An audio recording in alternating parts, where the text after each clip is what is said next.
Hello, friends. This is Sam Cheney reporting for Weaponized News. Today is March 3rd, 2026. And we're supposed to see the blood moon tonight on 3/3 at 3:33 a.m. We got all our threes down there. So we'll cover that. What is it? The full solar eclipse, maybe, if they haven't chemtrailed everything to where you can't see the sky. Blood moon eclipse tonight. Exact times 3:33. Thank you for joining us on this Tuesday edition of Weaponized News. It's been a long week already, hasn't it? It's been a long week already. Oh, man. Shout out to the YouTube audience. Seems like we're kind of finally breaking through, growing a little bit on YouTube. Shout out to you guys. Thank you for tuning in on YouTube until we're banned there again. And all the other platforms, of course, Rumble, where the hardcore Weaponized News hounds watch the show. Arr, arr, arr, arr. And of course, Odysee as well. Thank you guys for tuning in and all the other platforms as well. But honestly, I'm seeing growth on YouTube, which is surprising.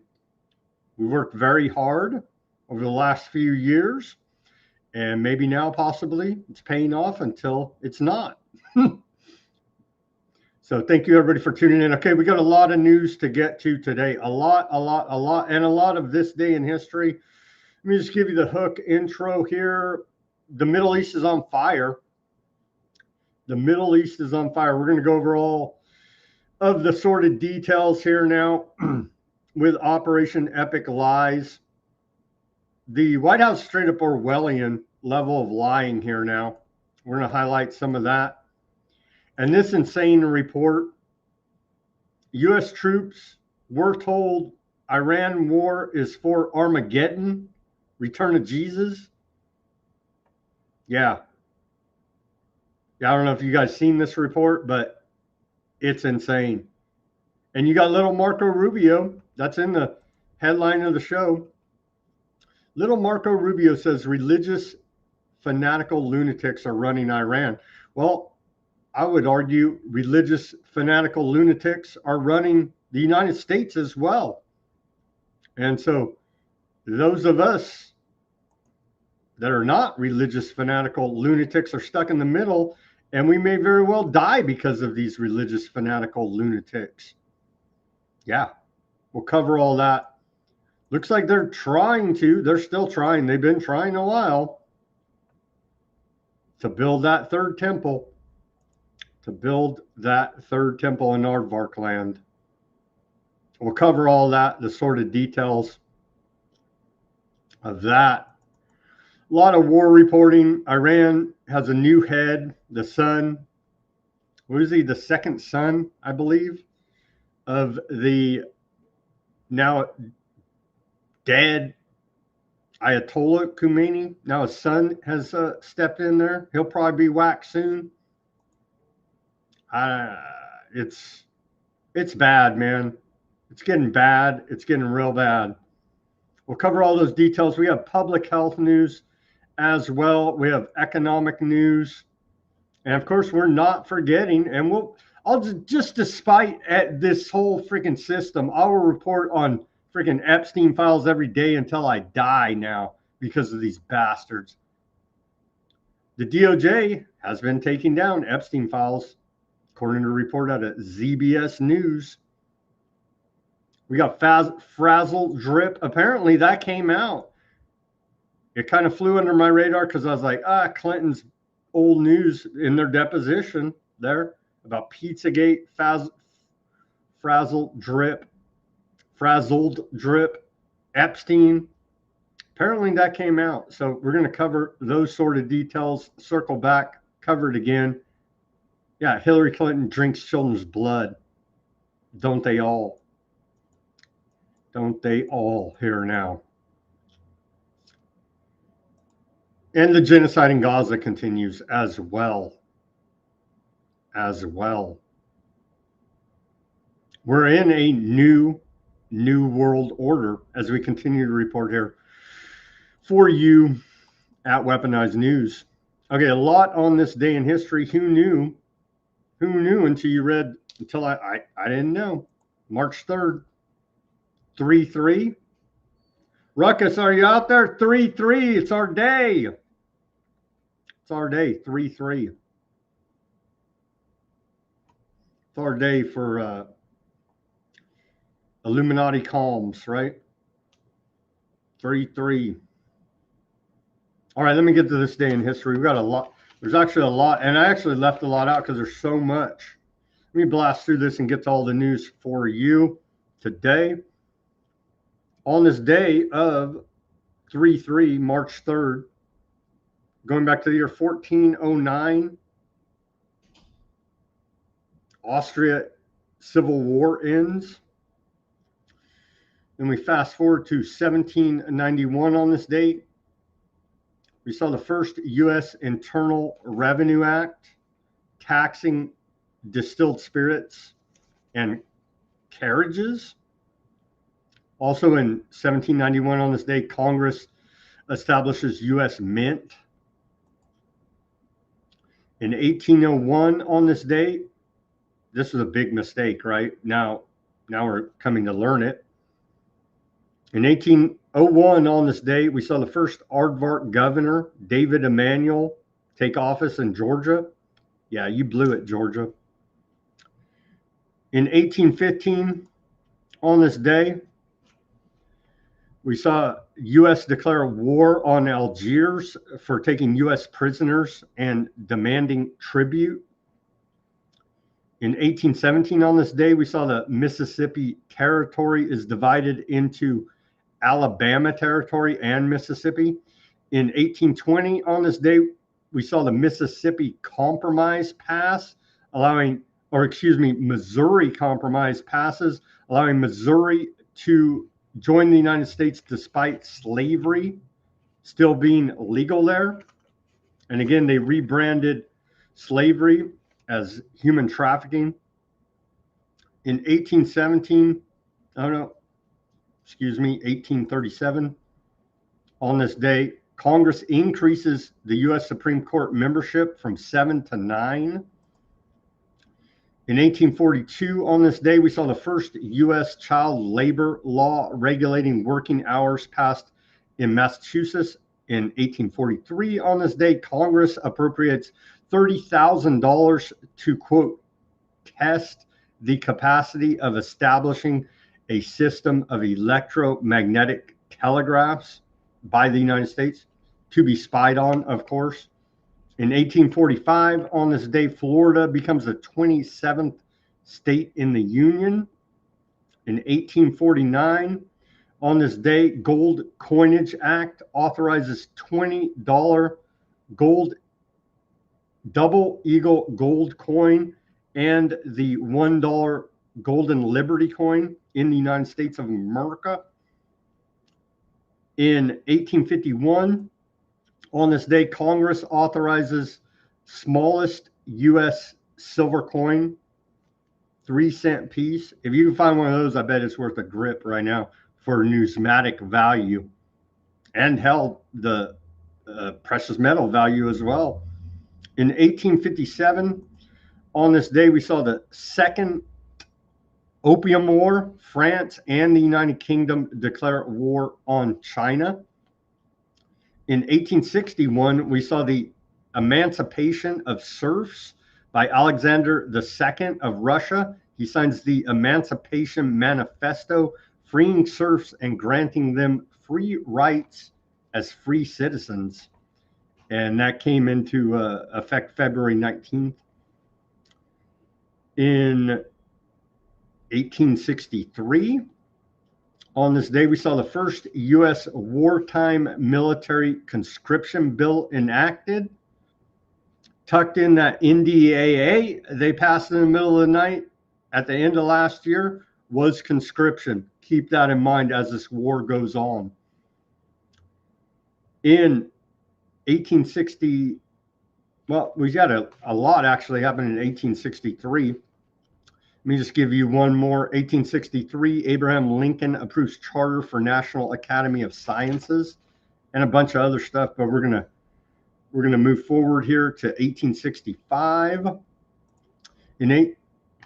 We missed this one. Sorry. 1863, gold certificates, currency authorized by U.S. Congress. In 1865, on this day, U.S. Bureau of Refugees, Freedmen, and Abandoned Lands established by Abraham Lincoln to help destitute free blacks. That was good of them, right? In 1871, on this day, U.S. Congress establishes the civil service system. In 1873, on this day, U.S. Congress and government retroactively raised their own salaries. That was good of these criminals. In 1885, AT&T incorporates the American Telephone and Telegraph. AT&T incorporates on this day, and they love helping the government spy on you as well. In 1887, on this day, and were we lied to about Helen Keller? I'm starting to think so. In 1887, Anne Sullivan begins teaching 6-year-old blind, deaf Helen Keller. I think we were lied to about the whole Helen Keller story, in my opinion, looking back upon it. In 1899, George Dewey becomes the first U.S. to hold the rank of Admiral of the Navy. George Dewey. Now our heads of the Navy are on the Epstein list in America. See how far we've progressed. In 1901, on this day, U.S. Congress creates National Bureau of Standards in Department of Commerce. Now the head of the Department of Commerce, Howard Lutnick, takes his family vacation on Epstein Island. In 1910, on this day, John D. Rockefeller announces his retirement from managing his business so that he can devote full time to being a philanthropist at Rockefeller Foundation and essentially take over education, medicine, basically all civil infrastructure here in America for his philanthropic duties to go ahead and brainwash the American people. Thanks a lot, Rockefeller. In 1926, on this day, 1926, International Greyhound Racing Association formed in Miami, Florida. In 1931, on this day, and we're going to play you the Star Spangled Banner propaganda from the United States Army later in the show. 1931, the Star Spangled Banner officially becomes the U.S. national anthem by congressional resolution. Lyrics by Francis Scott Key in 1814 are set to John Stanford Smith's 18th century tune, the Anasauronic Song. In 1934, on this day, John Dillinger breaks out of jail using a wooden pistol. That's pretty slick, right? In 1989, on this day, Robert McFarlane gets a $20,000 fine and 2 years probation for pleading guilty to withholding information from Congress in the Iran-Contra illegal arms for hostages scandal.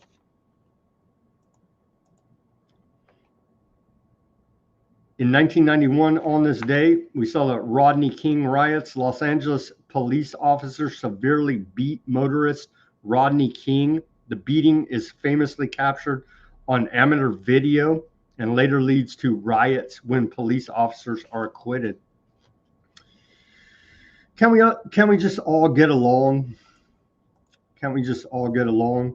1992, lying criminal, war criminal George H.W. Bush apologizes for raising taxes after pledging not to. Remember his campaign? Read my lips, no new taxes. Sure, lying criminal politician. That should be the answer to all of them.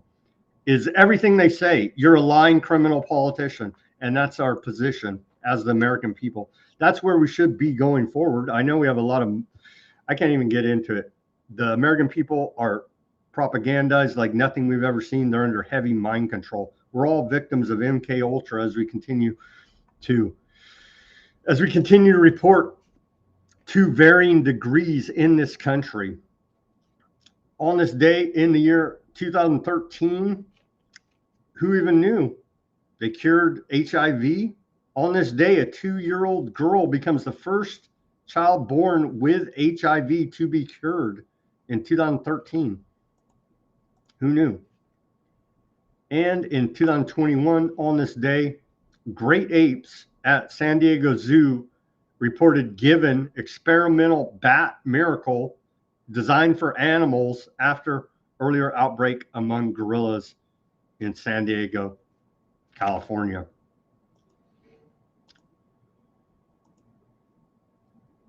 And then it's our blood moon eclipse tonight. Again, with the threes, we got threes, throwing up threes everywhere. And then we go back. Let me just go back quickly and take a look at our satanic dark occultist calendar on March 1st, which was what? Sunday. So we missed reporting on this, but I do believe it's ongoing. The Saint Ichadat, I can't even pronounce it, blood ritual, drinking of human blood for strength and homage to the demons. The dark occultist Satanists will go ahead and drink blood of any age, male or female, to celebrate this high dark occultist holiday.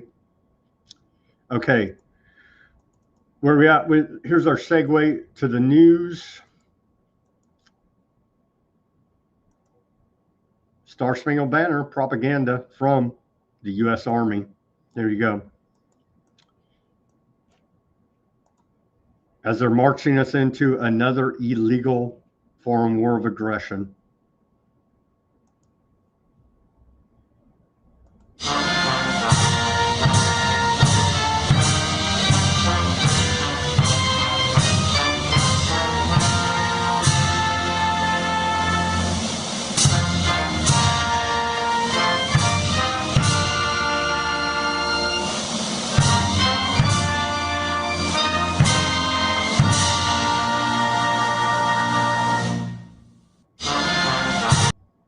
Hardcore propaganda from the U.S. Army. I see Stephen on Facebook tuned in. Yeah, they did it. The social engineers know what they're doing. They divided us up real good. When it's the 99.99999% against the Epsteins is the reality of the situation here now. And we can put all of our other differences aside till we deal with these dark occultist, Satan worshiper, baby-eating blood drinkers. Here's this piece of trash. Mike Huckabee, the alleged is even the ambassador strip traitor, hanging out with convicted traitors over there in Aardvark land. Let's take a look. You're on your own. You're on your own, Americans. Greetings to all U.S. citizens who might be in Israel right now. This is Mike Huckabee, U.S. ambassador to Israel. And I know that there's a lot of anxiety from a lot of people about wanting to leave the country. Right now, the options are fairly limited.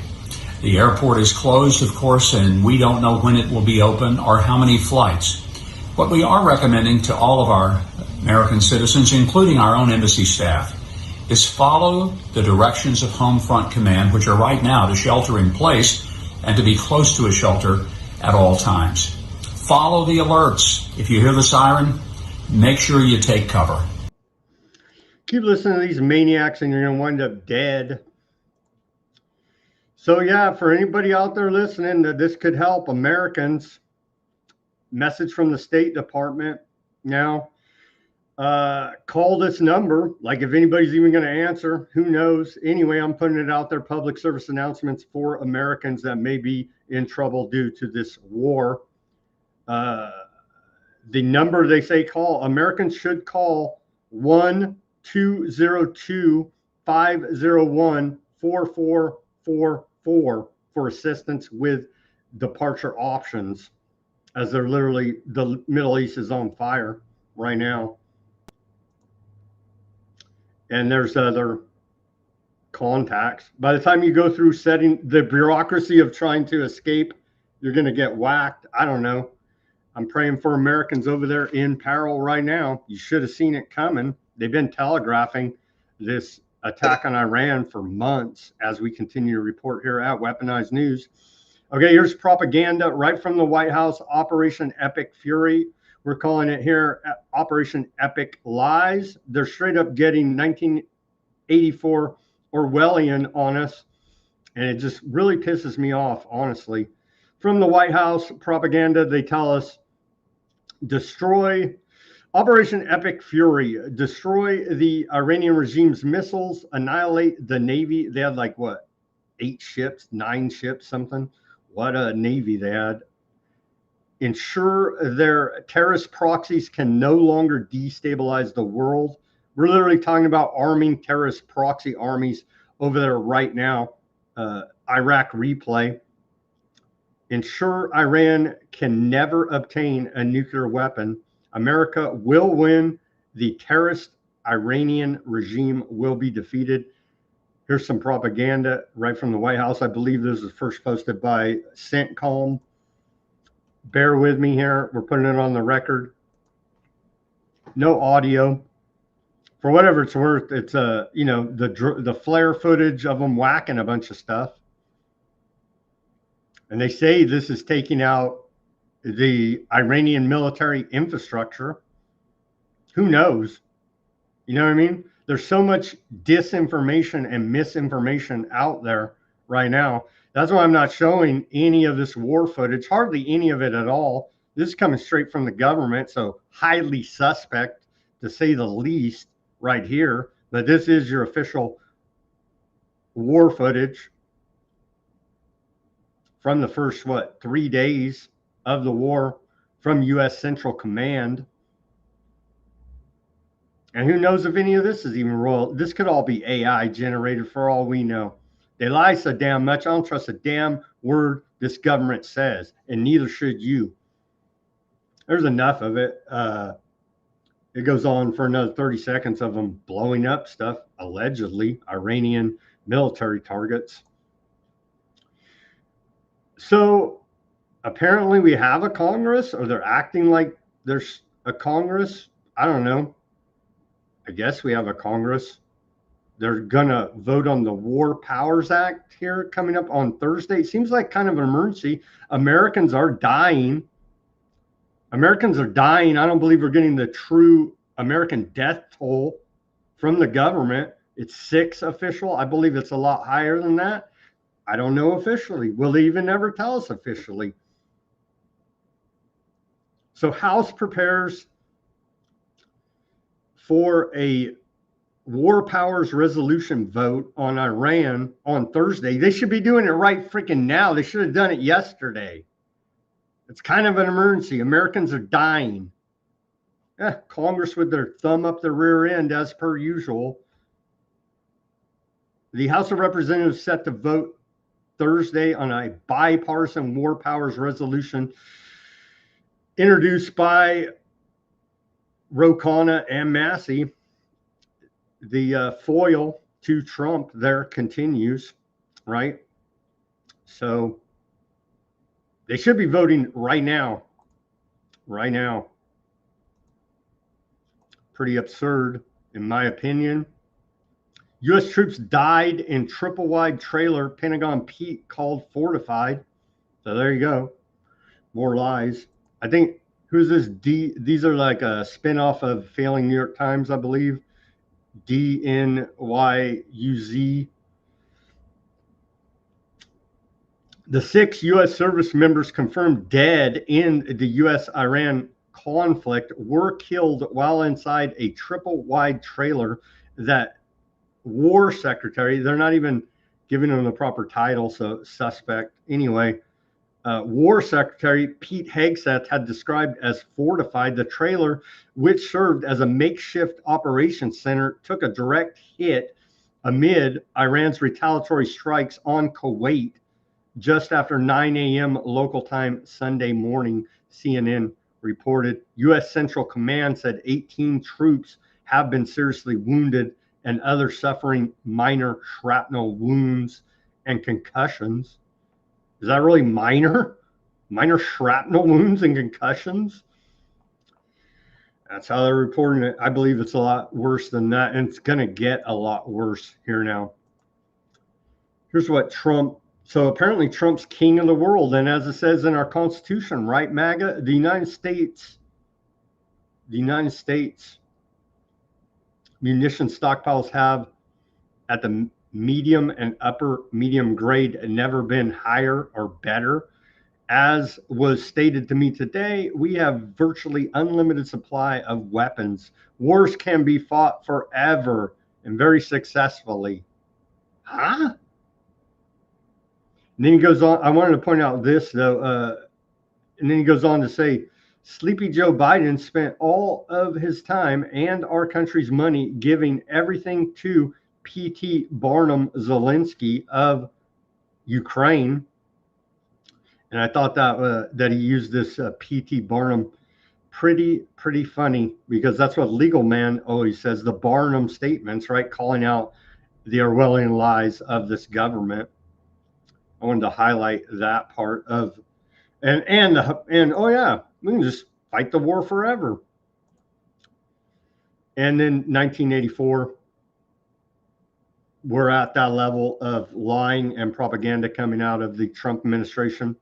Critics say President Trump's decision to strike Iran is a violation of his promise not to engage in forever wars. In fact, the opposite is true. Trump is not starting a forever war in Iran. He's ending one. And of course, classic out of 1984, war is peace, freedom is slavery, ignorance is strength. And so that's where we're at here. The level of lying coming out of the White House, truly disgusting. Listen to this clown. Who's this? Senator Mullen out of Oklahoma. No one can deny that Iran has been a threat to the United States for 47 years. Now they're trying to say, they're spinning the propaganda, we've been at war with Iran for 47 years. We were always at war with East Asia. We were never at war with East Asia. Straight out of Orwell's 1984. I don't care if you're a Republican or a Democrat. No one can deny that Iran has been a threat to the United States for 47 years, since November of 1979, when they took 66 students. Bullshit. We've always been at war with Iran, apparently. That's the propaganda they're selling us here now. And right here, Mr. Technocracy, J.D. Vance, he says, whatever happens with the regime in one form or another, it's incidental to the president's primary objective here. So I guess dead American soldiers are just incidental. You know, in a perfect world, yeah, we would love it if somebody came to power in Iran who was willing to work with the United States, who was willing to show some respect to the United States, and again, most importantly, made that long-term commitment that Iran cannot have a nuclear weapon. But ultimately, Jesse, whatever happens with the regime in one form or another, it's incidental to the president's primary objective here, which is to make sure the Iranian terrorist regime does not build a nuclear bomb. So Middle East is on fire right now. All that's incidental to these assholes. Here is Rafael Grossi, the head of the IAEA, the International Atomic Energy Agency, spinoff from the UN. He said this. He's trying to cover his ass too.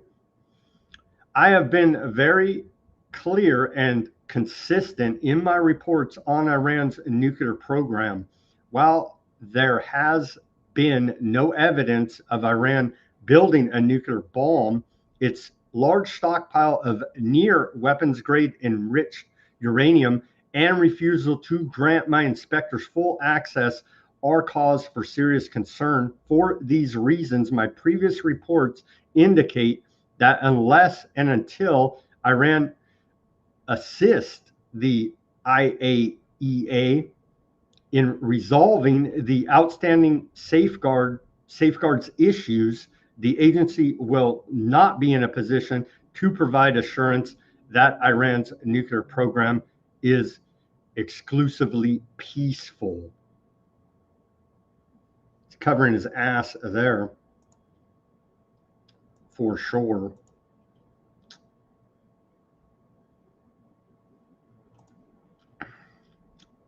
We had Mertz at the White House today. They didn't do the customary handshake, so the format of the propaganda coming out of the White House has changed. We've noticed it here as we continue to report. They usually show whatever foreign asshole, right? Whatever foreign leader pulling up to the White House, they show the whole greeting ceremony, the handshake, all this. They cut all that. They haven't been doing it lately. Anyhow, Trump again claiming, I've seen no evidence that it was, maybe it was this many. Show me the evidence, though.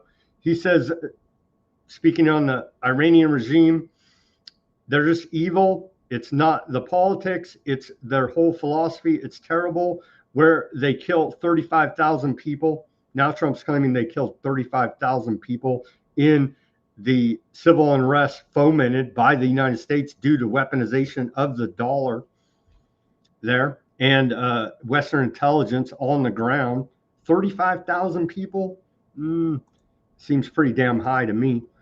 That's what Trump says. Something had to be done. It's been 47 years. They've been killing people all over the world for a long time. Again, we've been at war with Iran for 47 years. Effective immediately, Trump says. I have ordered the United States Development Finance Corporation, DFC, to provide at a very reasonable price political risk insurance and guarantees for the financial security of all maritime trade, especially energy traveling through the Gulf. This will be available to all shipping lines. So you just put the taxpayers on the hook for all maritime shipping insurance here now. Well, thanks a lot. This will be available to all shipping lines. If necessary, the United States Navy will begin escorting tankers through the Strait of Hormuz as soon as possible. No matter what, the United States will ensure the free flow of energy to the world. The United States' economic and military might is the greatest on earth. More actions to come. He has signed us off to ensuring the world's energy shipments. Well, thanks for putting that on the American taxpayers' back. Right here. Play this clip from Trump. A big factor in this world and future factor is what we're doing right now with Iran. If we don't stop them, or if we didn't stop them, or if we didn't start, they've been decimated. But if we didn't do what we're doing right now, you would have had a nuclear war and they would have taken out many countries, because you know what? They're sick people. They're mentally ill, sick people. They're angry. They're crazy. They're sick. A big projection there. Trump is that sick person. So are they. We're dealing with a bunch of religious fanatical maniacs on both sides. Take a look at this. Who's this guy? Montana senator telling us how great it's going to be for the military industrial complex. He says it's time to use every lever we have at our disposal to increase our industrial base for our military. Wow. It's time to use every lever we have at our disposal to increase our industrial base for our military. And Laura, as you know, this has been him and his son. I ain't no senator's son. They're not going to go fight in these wars. And here's little Marco Rubio, Secretary of State. Projection much here? Again, both sides are religious, fanatical lunatics. Listen, let me explain to you guys this in simple English. Okay? Iran is run by lunatics, religious fanatic lunatics. They have an ambition to have nuclear weapons. They intend to develop those nuclear weapons behind a program of missiles.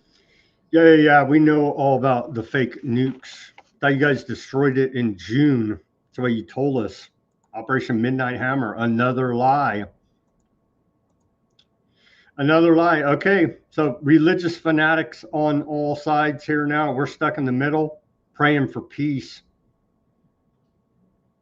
Remember this character? Remember this character, Mr. Aardvark Adam King? Let's play this clip where he's talking about they did do the red heifer, and then we'll go to the Temple Institute and see what they're reporting on as they're trying to rig up and lie like they do about everything. The prophecy they're trying to fulfill their prophecy to bring back their Messiah, which, yeah. InfoWars and on the dissident right media for the longest time, the Jew hate media. Yeah, do you have my tweet that I actually put on my... So I basically, what happened, if you want to go to the first slide first before we play the video, about a month ago on July 1st, there was an announcement that they were going to do a practice run of the red heifer. And prior to this, the media outrage that the Jews were going to go do this red heifer, you had these lunatics like Stu Peters and others who were saying, this is going to usher in the Antichrist, blah, blah, blah. And it was like a real big media balagan. It was really a bad twist. So they said that and also the government wasn't going to let them. So what they did was they said, we're just going to do a practice one with one of the 5 disqualified cows. The government said, okay, whatever.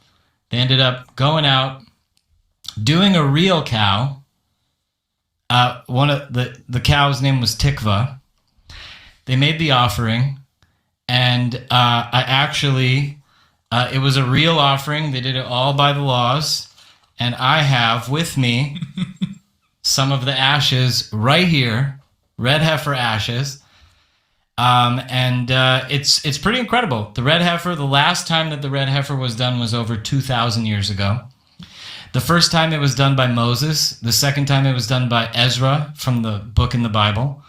And that shows you how long the ashes can last for. So a pure red heifer doesn't come about all the time. And in this generation, we had 21 of them that were born. Pure. They picked 7 to bring to Israel. And out of the 7, Israel only allowed them to have 5 brought in. And they've been sitting around just doing nothing because the media outrage has been so astronomical about it. But the red heifer people, they fooled everybody, and they successfully performed the ritual about a month ago. Now, in the ritual, you're supposed to have hyssop. I have also hyssop that is from the actual ritual, and also the red heifer ashes. And these get put into a clay jar and then sprinkled on people in a healing ritual. And it removes the impurity of death and allows for people to heal. So since this started, they have been sprinkling on people. There was a man with Alzheimer's who just started remembering everything, sight to the blind. There's some real miracles that have happened in the last month since this thing has gone down. But the ashes, just like I have a little bag, there was 10.5 gallons of ashes. And this is only a dime bag full. And these ashes have been disseminated. They're here to stay. They will never be found.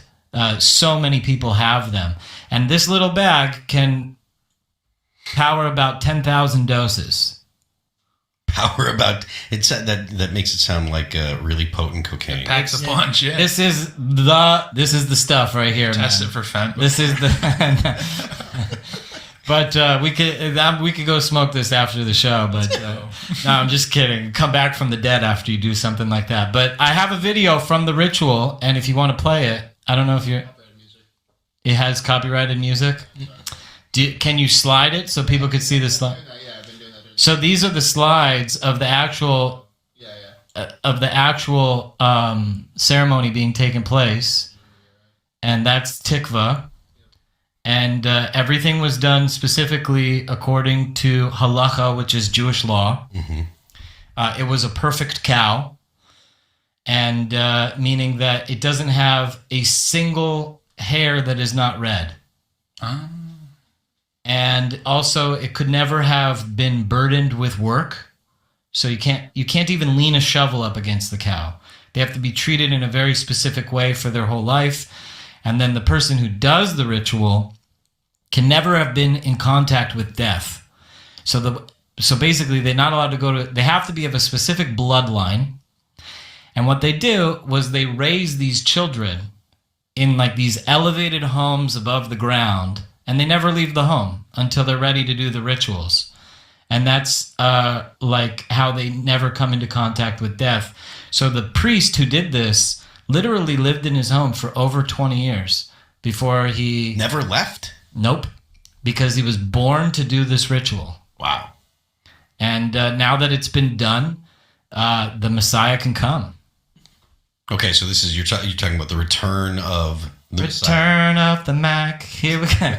So this is like the Jewish Messiah is going to come back. Would that be similar? Would that be like the return of Christ, or would it be a different? Here's guy? the thing: I think the most fundamental difference between Judaism and Christianity is that Judaism actually believes in reincarnation, and so the Messiah is here in every generation.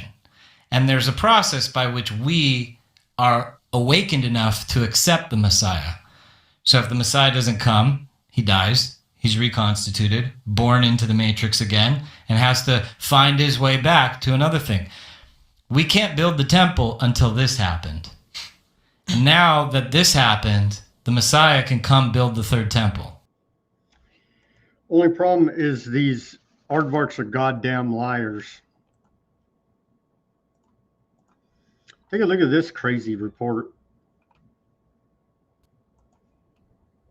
U.S. troops were told Iran war is for Armageddon. Return of Jesus. Advocacy group reports commanders giving similar messages at more than 30 installations in every branch of the military. A combat unit commander told non-commissioned officers at a briefing Monday that the Iran war is part of God's plan and that President Trump was anointed by Jesus to light the signal fire in Iran to cause Armageddon and mark his return to Earth, according to a complaint by a non-commissioned officer. From Saturday morning through Monday night, more than 110 similar complaints about commanders in every branch of the military had been logged by the Military Religious Freedom Foundation, MRFF. The complaints came from more than 40 different units spread across at least 30 military installations, the MRFF told the reporter here Monday night. Let's give him credit for breaking this. Jonathan Larson on the Substack. Jonathan Larson Substack right there. The MRFF is keeping the complaints anonymous to prevent retribution from the War Department. He got that wrong. It's the War Department, guys. Get your reporting up to date. The Pentagon did not immediately respond to my quest for comment. One complainant identified themselves as a non-commissioned officer in a unit currently outside the Iran combat zone, but in ready support status, deployable at any time. The NCO said they were Christian and emailed the MRFF on behalf of 15 troops, including at least 11 Christians, 1 Muslim, and 1 Aardvark. The NCO wrote to the MRFF that their commander urged us to tell our troops that this was all part of God's divine plan, and he specifically referenced numerous citations out of the book of Revelations referring to Armageddon and the imminent return of Jesus Christ.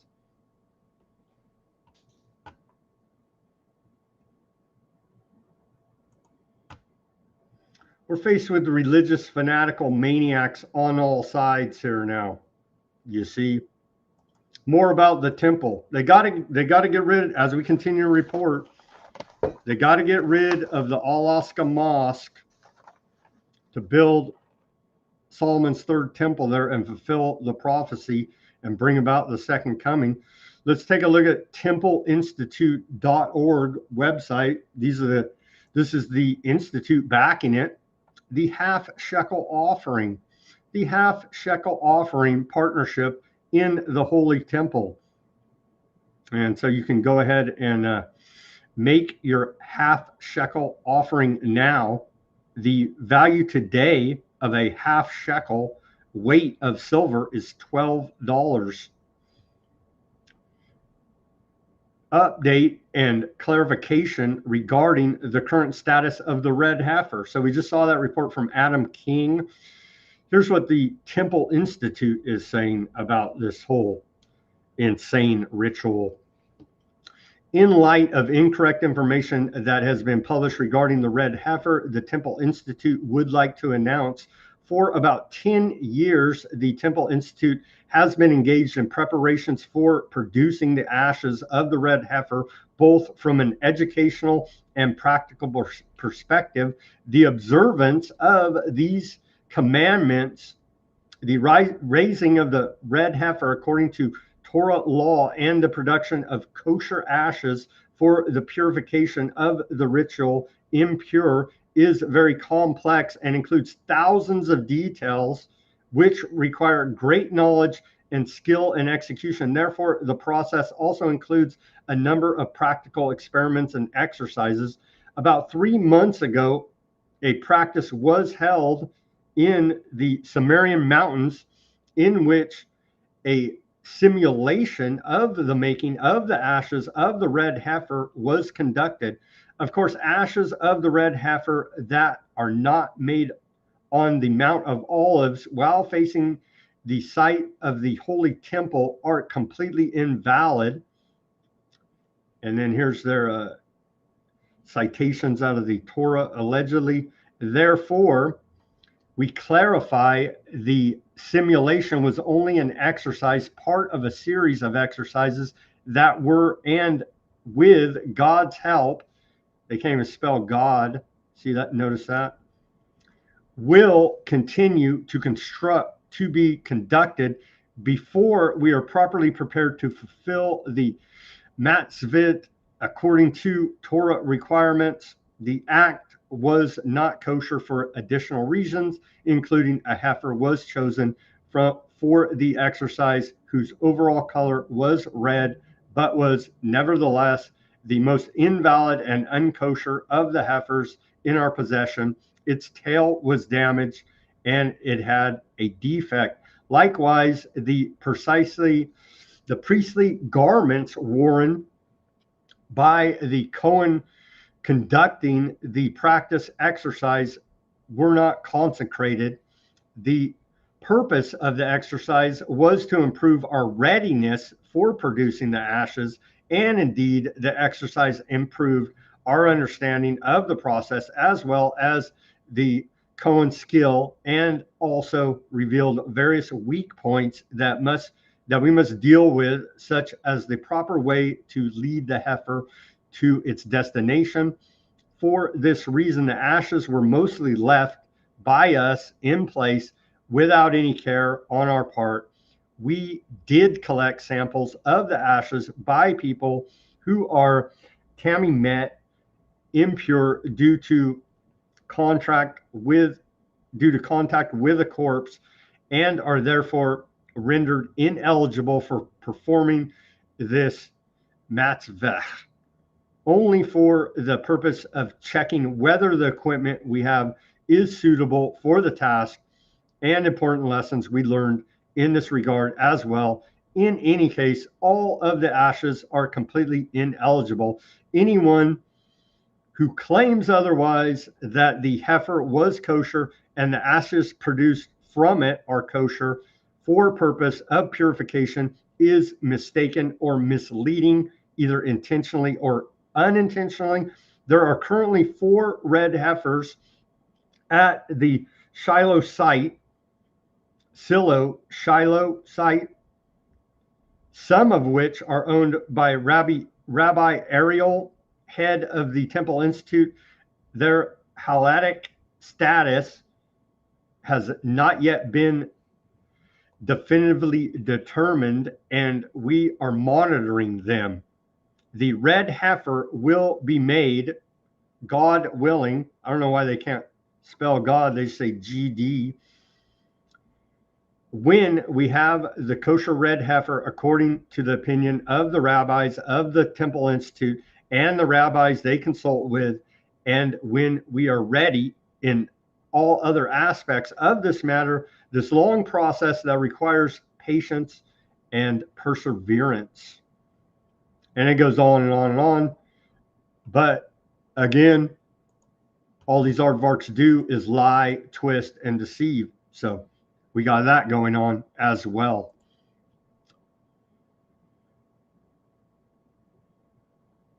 What's happening here? A deputy of strategic planning at Iran's Ministry of Defense. Each commander has at least 3 designated successors, and we will not face a leadership vacuum if commanders are killed. The enemy believed that assassinating our leaders at the start of the imposed war would cause collapse, but that was a miscalculation. Yeah, so they whacked Ayatollah Khamenei. They whacked like a 40 top Iranian dudes. Well, guess what? They're lined up because they all want to become martyrs because they're religious fanatics. Here's the new Ayatollah, the second son of the last Ayatollah Khamenei, is this guy, Mojtaba Khamenei. He's the new supreme leader. It's been voted on today. So here's your new head of Iran. How long till he gets whacked? Who knows? They're bragging about they tracked the former supreme leader of Iran for years by hacking traffic cameras over there in Iran. That's one report out there. Propaganda from the Department of War. War fighter decision superiority in any domain of warfare. American AI dominance. Is Skynet live? It's looking like it may be live. It's looking like Skynet may be live. There's propaganda meme from the Department of War. Here is the Department of War Undersecretary Emil Michael on recent technology aided operation success of the Department of War. Let's hear this clip from Undersecretary of the Department of War, Emil Michael. I think if you look at the successes of the U.S. military in the last year, everything from Midnight Hammer, Operation Southern Spear in Venezuela, to now Epic Fury, you've seen sort of us bring together technology and combat power in a way that's been extraordinary. Everything from cyber to undersea, space, all those things combined to let us do these things with very few casualties. One is too many, but very few casualties, very little destruction to our assets, and it's been amazing to watch this military do that. I think J.D. Vance said it's just incidental, dead Americans. Here's more from Undersecretary Michael on the rapid push to deploy AI across Department of War.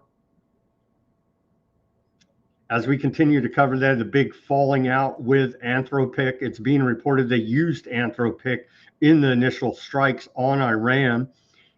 It's going to be phased out over the next 6 months. They're still using it. Anthropic said, we don't want to be part of Armageddon, essentially, here now. Mass surveillance on the American population and autonomous weaponized systems specifically. But don't you worry, Sam Altman at OpenAI stepped in quick to fill the void. Here's more from Department of War Undersecretary Michael. We started, when I got the mandate to be the chief AI officer for the department, essentially, I was looking across where we had deployed AI, and it was very piecemeal in very different parts of the organization. And I wanted to make a big push to make it enterprise-wide. So we restarted talks with all the companies, and we launched Google Gemini on our unclassified networks. And out of 3 million people, over 1.2 million have used it so far in just 2 months.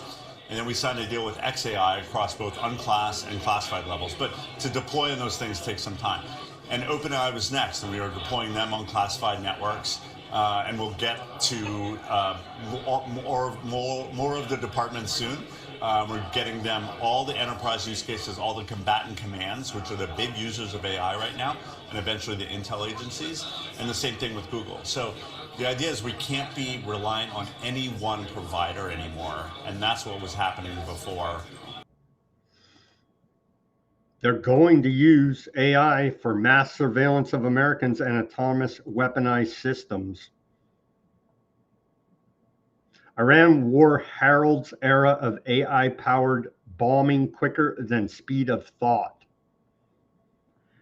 Report out of The Guardian. Speed and scale of U.S. military AI war planning raises fears human decision-making may be sidelined, i.e. the rise of Skynet, i.e. Skynet is live. Warning, warning, warning. The use of AI tools to enable attacks on Iran heralds a new era of bombing quicker than the speed of thought, experts have said. Amid fears, human decision makers could be sidelined. Anthropic's AI model Claude was reportedly used by the U.S. military in the barrage of strikes as the technology shortens the kill chain, meaning the process of target identification through to legal approval and strike launch. The United States and Aardvark Land, which previously used AI to identify targets in Gaza, launched almost 900 strikes on Iran targets in the first 12 hours alone, during which time, of course, they whacked the Ayatollah Khamenei. Yeah.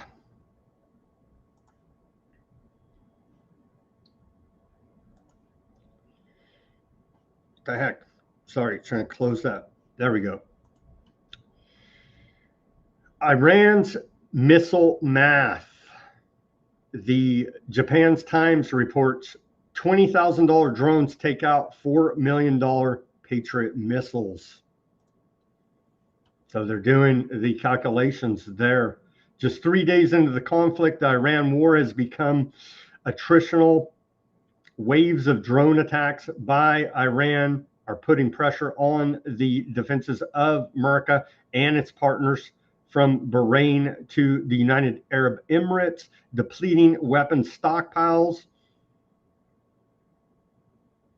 U.S.-made Patriot air defense missiles have been largely successful in stopping the Iranian Shaheeds and other ballistic missiles, with interception rates at 90%, according to the UAE, but using $4 million missiles to destroy $20,000 drones illustrates a problem that has haunted Western military planners since early in the Ukraine war. The cheap weapons can chew up resources meant for much more complex threats.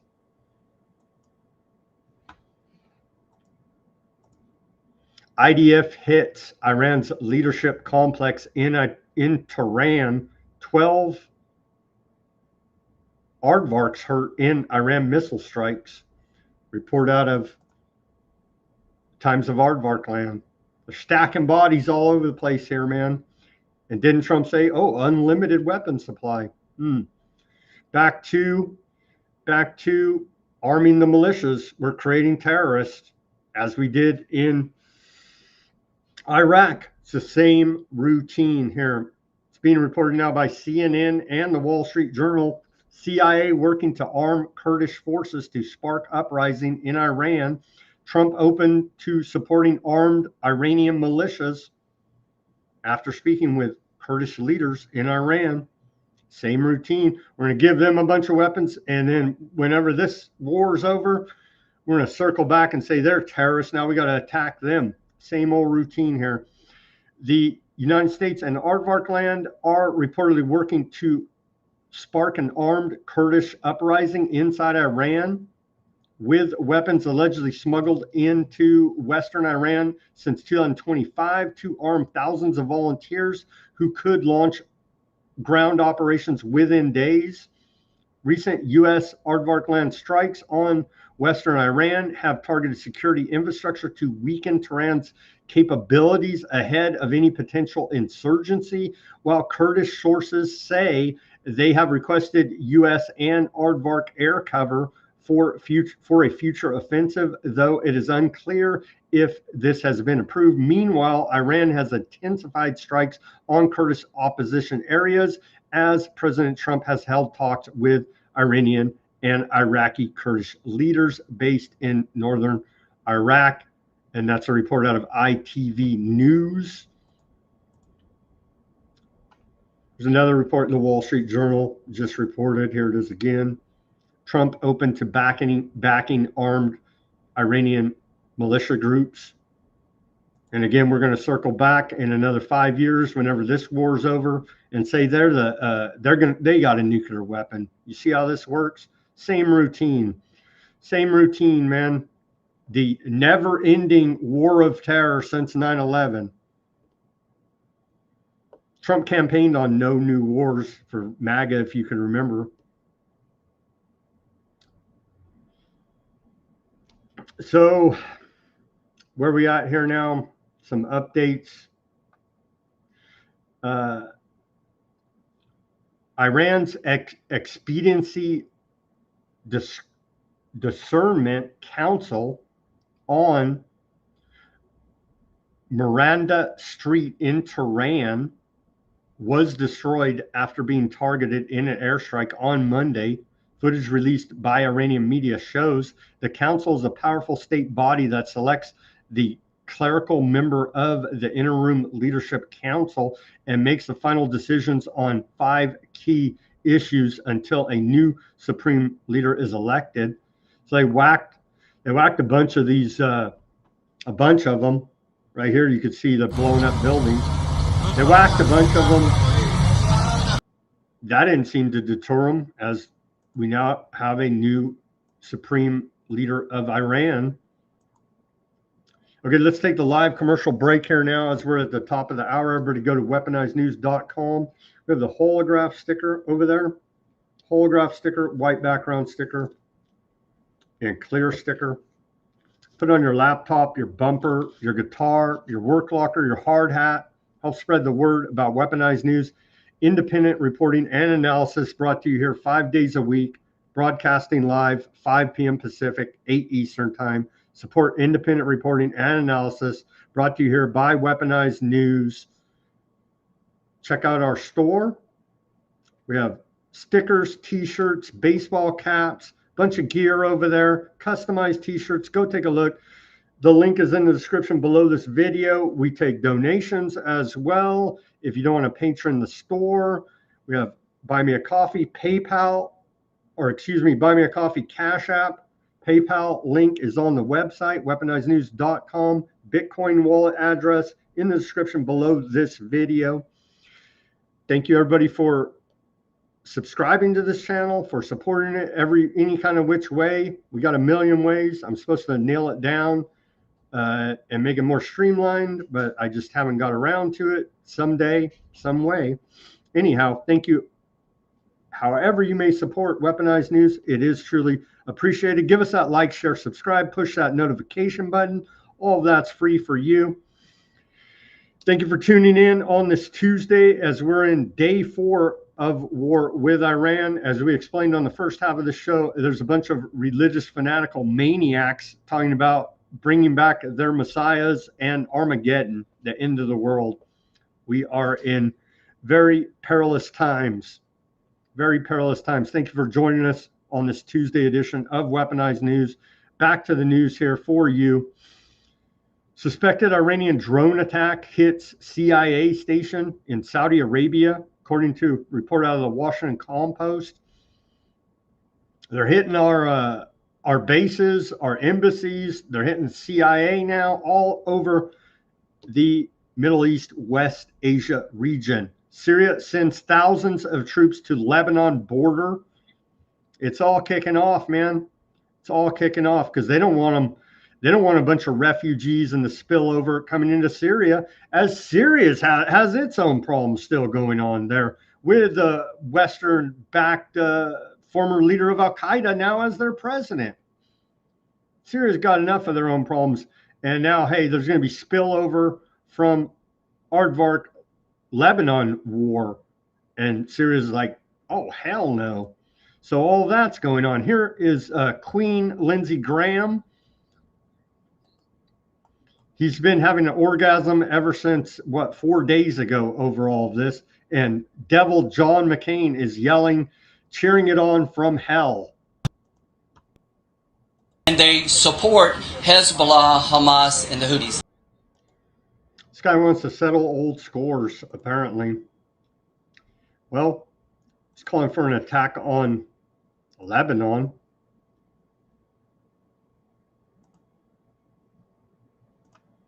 He will never go fight. He has no family because he's a queen. Threat on our hands, and we're on the verge of a new dawn. So this regime is going to. We're on the edge of a new dawn.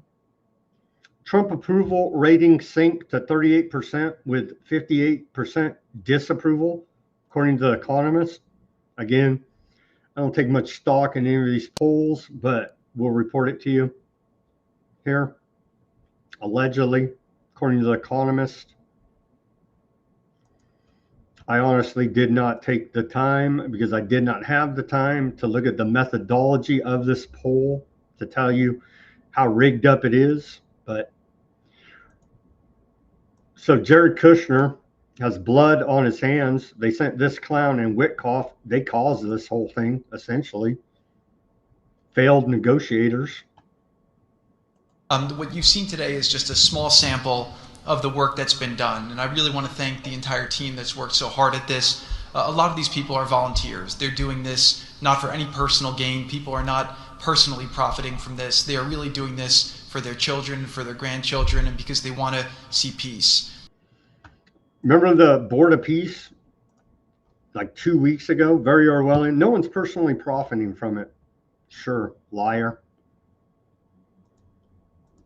And so total failure by Kushner and Witkoff that has kicked off a major regional war there now. And never-ending lying. Okay, well, more on the war, but on to public health. Trust is the foundation of public health, the CDC tells us. Trust is the foundation of public health. CDC is working closely with state and local leaders, surging resources and supporting communities with the tools they need to prevent and respond to red dots. And so if you guys haven't missed the public health scaremongering, apparently there's a red dot crisis out there that we all need to be very afraid of. And Bhattacharya, they're the interim director of the CDC, is urging everyone to get your dot shot.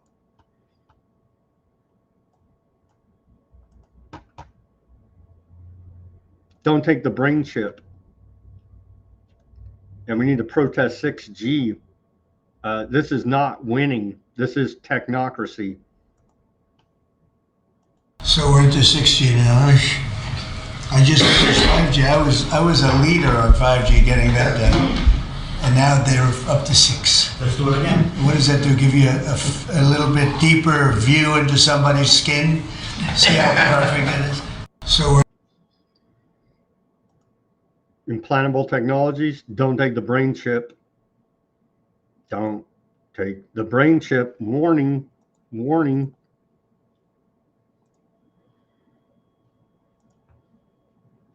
And that was a report from Nicholas Holscher.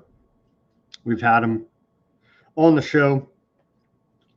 He's the front man for McCullough Institute. CNN investigation finds secretly added chemicals of unknown safety in U.S. food supply. If you and I poison anybody's food, we're going to jail, as we should, but they're allowed to poison us indiscriminately here now.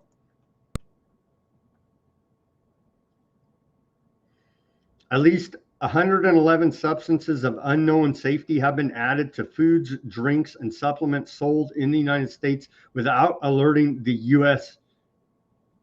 Food and Drug Administration. A new investigation found food companies are deciding on their own to secretly add unreviewed chemical ingredients to products instead of following existing federal guidelines meant to ensure food is generally recognized as safe or GRAS, said Bitchute, Vice President for Government Affairs for Environmental Working Group, a health and environmental health advocacy organization that conducted the investigation, published today.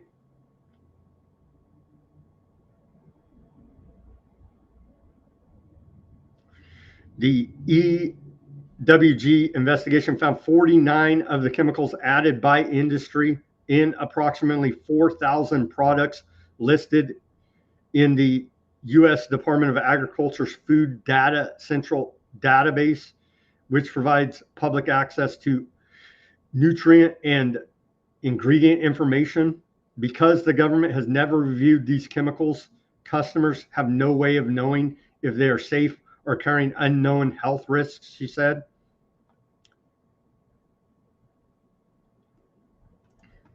Yeah, they're poisoning the hell out of us. Onto the economy, the Strait of Hormuz is facing a blockade. These countries will be most impacted. Report out of CNBC. Did they give us a nice little list here? Oh yeah, here they do. Volume of crude oil and transported through the Strait of Hormuz. Take a look. China. It's hitting China hard. India, South Korea, Japan, other Asia, Europe, United States, other. You can see right there. So indirect proxy war with Russia and China here now. So we're essentially in a two-front proxy war against Russia in Ukraine and Iran. Middle East war sends natural gas prices soaring. In the last 4 days, natural gas prices have increased around 76%. Thankfully, winter is winding down in the northern hemisphere, and we don't need as much natural gas to keep us warm. Europe is going to pay through the nose and rear end for natural gas.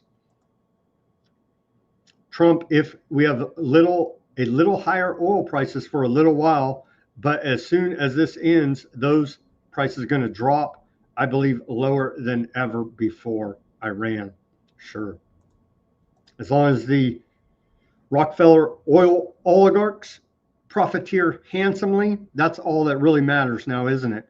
U.S. banks on high alert for cybersecurity attacks after U.S. intelligence assessment warns of Iranian attacks as war escalates. Report out of Reuters. The Dow closes 400 points down after falling as much as 1,200 points as Iran war volatility continues. Let me take a live look at these other trading metrics here. The precious metals, they beat silver down today in the U.S. market. Overseas trading silver's back up to $85, and Gold, they beat gold down to gold's at $5,180, and U.S. oil is $75 right now, trading live overseas. Bitcoin is down a little bit, hanging in there at 68,000 plus a little bit. Live prices in the trading going on overseas right now as U.S. markets are closed.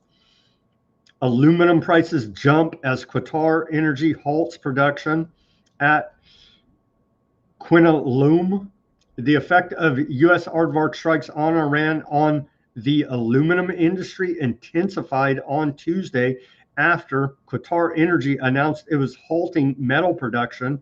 Aluminum prices on the London Metal Exchange climbed as much as 3.8%.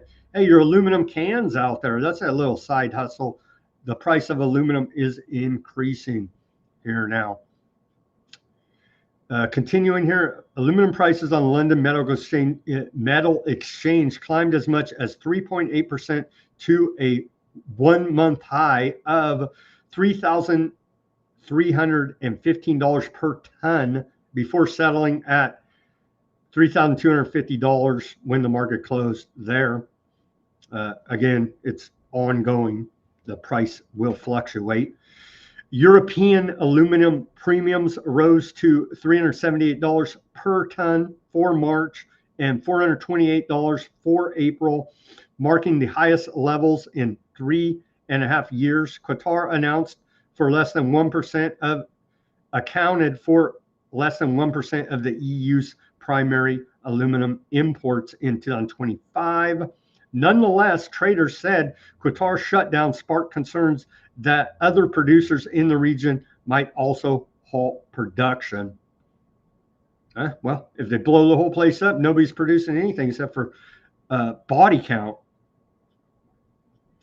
Insurance companies cancel war coverage for Strait of Hormuz as shipping grinds to a halt. Well, don't worry. Trump just said the American taxpayers are guaranteeing all shipping around the world because it says it in the Constitution. MAGA. Freaking ridiculous beyond any belief here. How he could even do that is beyond me. I don't think he can do it, but we'll see. We shall see.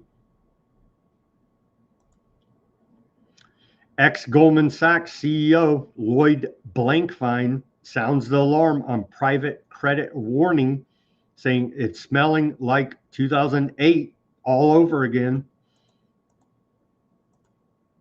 Amazon says drone strikes hit data centers in UAE and Bahrain, disrupting cloud services. Amazon said on Monday that several of its data centers in the UAE and Bahrain were hit by Iranian drone attacks, leading to interruptions in cloud operations, and a recovery process is described as prolonged. Oh, just put your stuff on the cloud. It's fine. Oh, until somebody whacks their server. And then where's my data? Oh, well, someday maybe they'll drone you too, and you can have your data back. AI-generated artwork is ineligible for copyright protection as the U.S. Supreme Court declined to review an appeal case, according to a report from Reuters. Where are we at here now? Department of Homeland Security. By the way, if you didn't, they're partially shut down. Who knew? Who knew? Well, now you know because you're watching Weaponized News and we're informing you on such matters. Before we get to that, a third world Somali pirate just pleaded guilty to a massive $6 million Minnesota Autism Center fraud scheme. The 22-year-old became a taxpayer millionaire. Isn't that the American dream? Or just become a corporate welfare whore, a la Elon Musk, a la all the rest of these jokers. That's even a better way, actually, is to get giant government contracts to implement technocracy and Armageddon. But on the lower end of things, doing the old Autism Center fraud scheme seems to not have much of a future, at least for Somalis at this point. Hey, there's elections going on here in America. Like, vote harder, bro. As Marjorie Taylor Greene said, we're not voting our way out of this. You understand?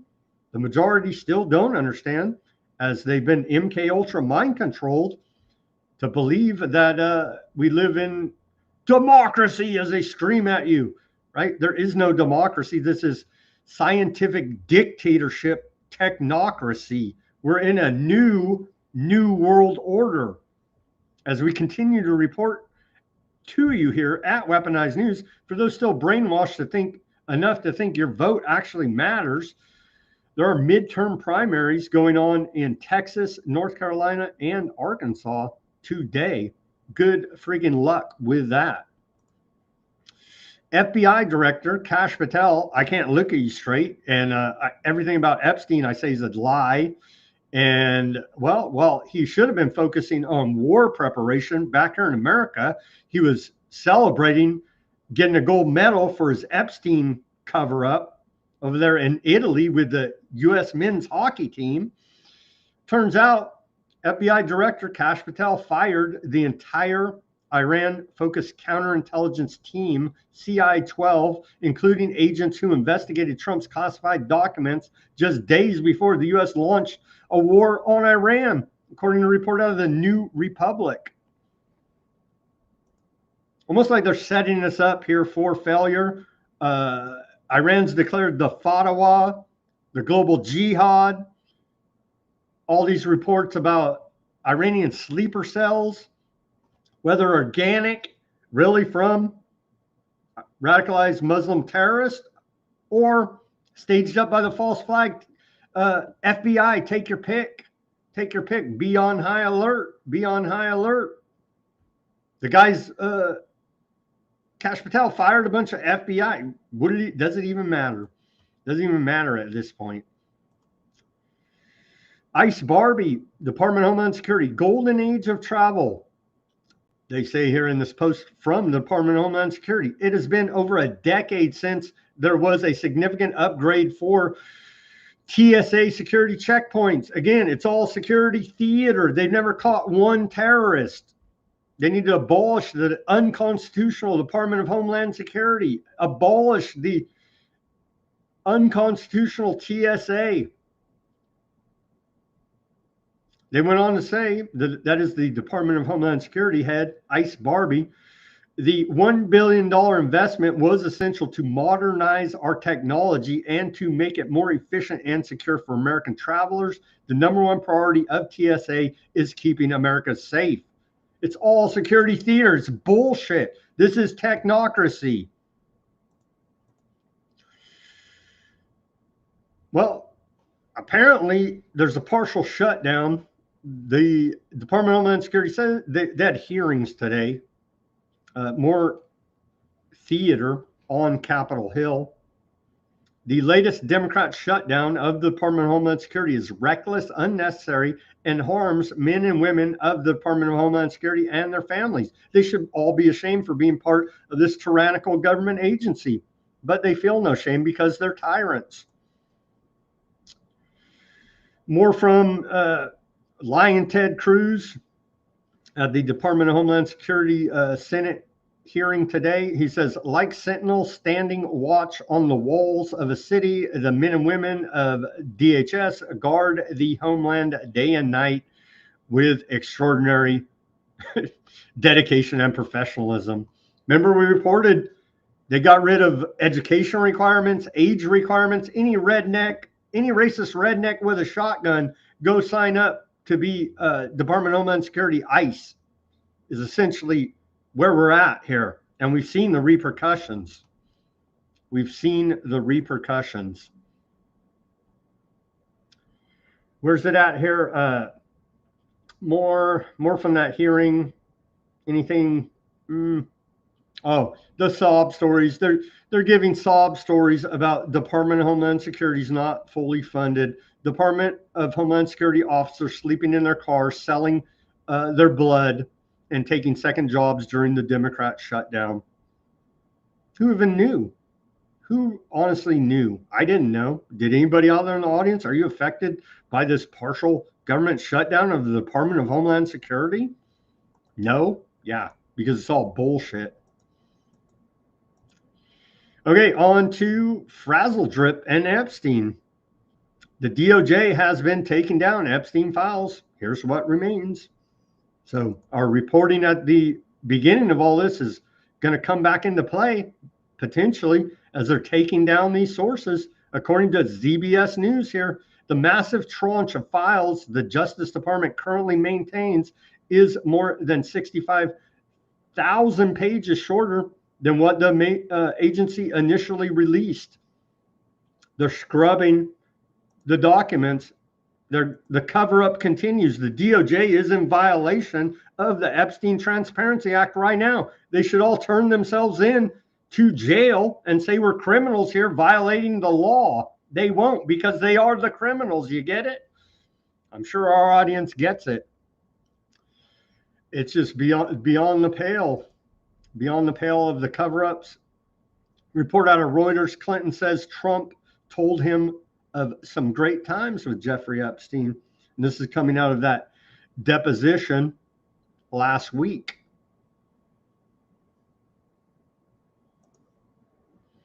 And I kind of glazed it over yesterday when the Oversight Committee released the full videos, but turns out we're going to take a second look at it because it all ties together with these dark occultist, satanic, baby-eating, blood-drinking demons. Pizzagate was real. Pizzagate was real. Turns out all these mainstream hack child molester reporters that debunked it all got busted for messing around with kids. So all of these characters that allegedly debunked Pizzagate, yeah, they're all child molesters. Everybody there. Who would have thunk it? Who would have thunk it? Frazzleddrip apparently came out during the Anthony Weiner laptop.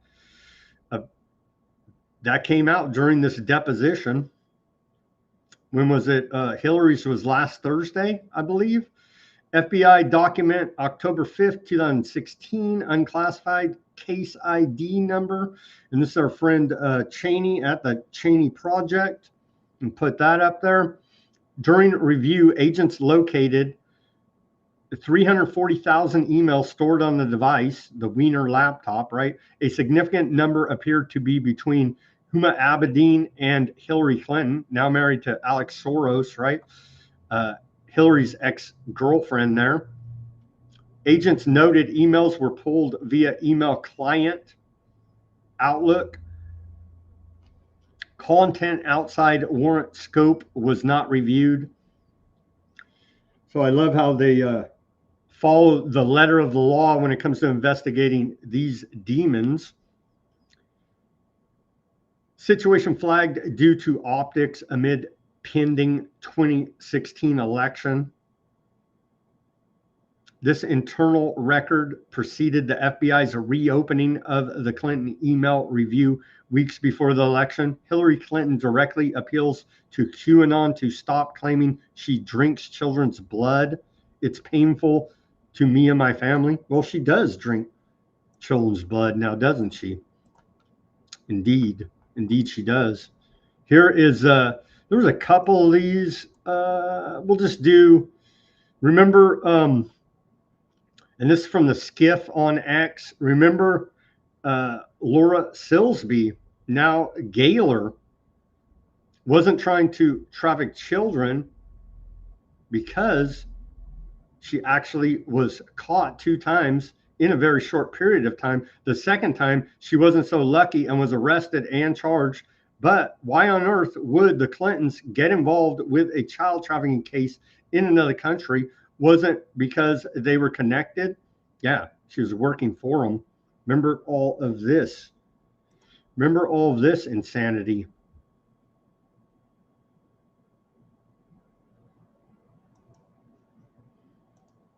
Back to the Frazzleddrip here, and Pizzagate is real. We got a couple of these clips. let's see. Let's see here. Yeah, this video will have you frazzled after watching it. This is the skiff on X. Let's watch it in regards to the Weiner laptop.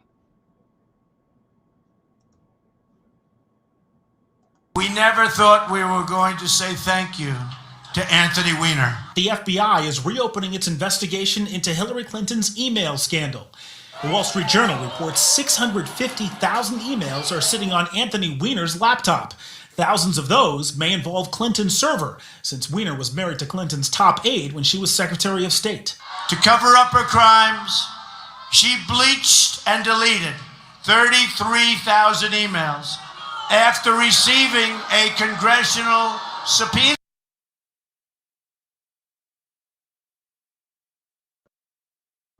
$33,000. Up computer used by former Congressman Anthony Weiner and his estranged wife, Huma Abedin, is now the focus of new inquiries into Hillary Clinton's use of a private email server. Sources have told the Wall Street Journal's Devlin Barrett that there could be as many as 650,000 emails on the computer, with underlying metadata suggesting that thousands of those messages could have been sent to or from the private server that Mrs. Clinton used while she was Secretary of State. Why is this one laptop now so significant? Anthony Weiner's laptop were ever released, the government would fall.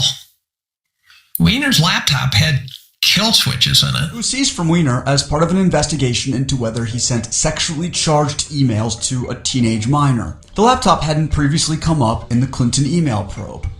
Did he know that you were only 15 years old? Yes, he did. Her age was no deterrent for Carlos Danger. In an exclusive interview with Inside Edition, this minor says she first sent disgraced Queens Congressman Anthony Weiner a message on Twitter back in January 2016, when she was just 15 years old. I just sent him a nice message, just, hello, I'm a huge fan. She says she wanted to see if he was up to his old antics during last year's presidential election. Turned out he was. I knew that it was going downhill and really fast. She says the messages from the Democrat quickly turned obscene. I was disgusted. That's part of the reason that I came forward. At the time, Weiner's wife, Huma Abedin, was helping run Hillary Clinton's presidential campaign. The FBI's investigation of Weiner's laptop led to the discovery of a new batch of emails that Clinton had sent to Abedin.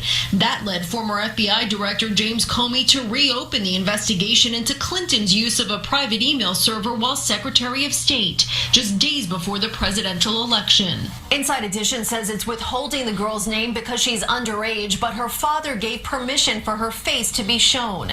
Weiner went on to plead guilty to a charge of transferring obscene material to a minor. Just striking about this is that, announcement from James Comey in October of 2016, kind of saying that the investigation was being reopened here. Some people say that cost Hillary Clinton the election itself.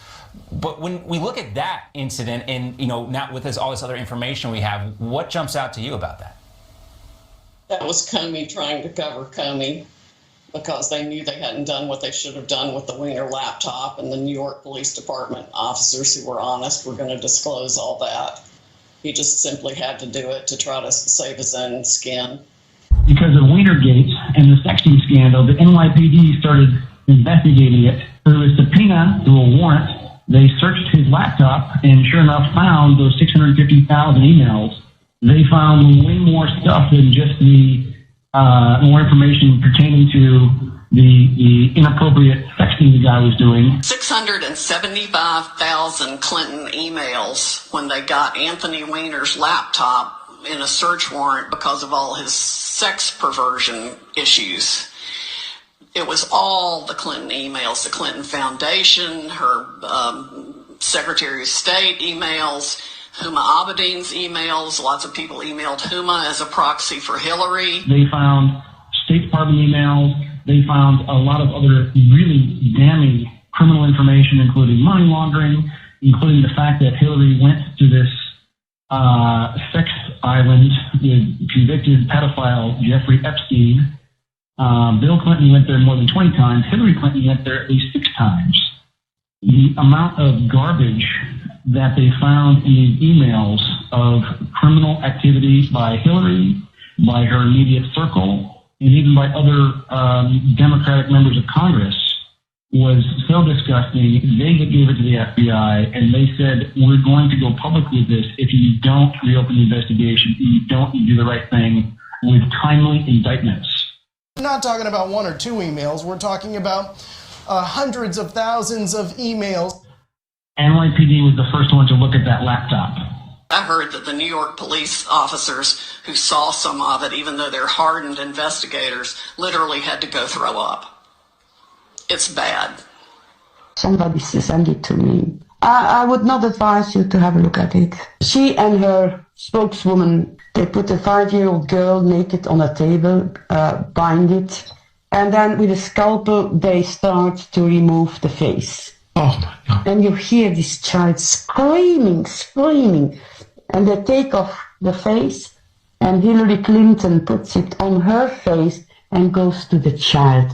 And you see, the child is all flesh, and then the eyes pour out, and this child sees her own face on the face of Clinton.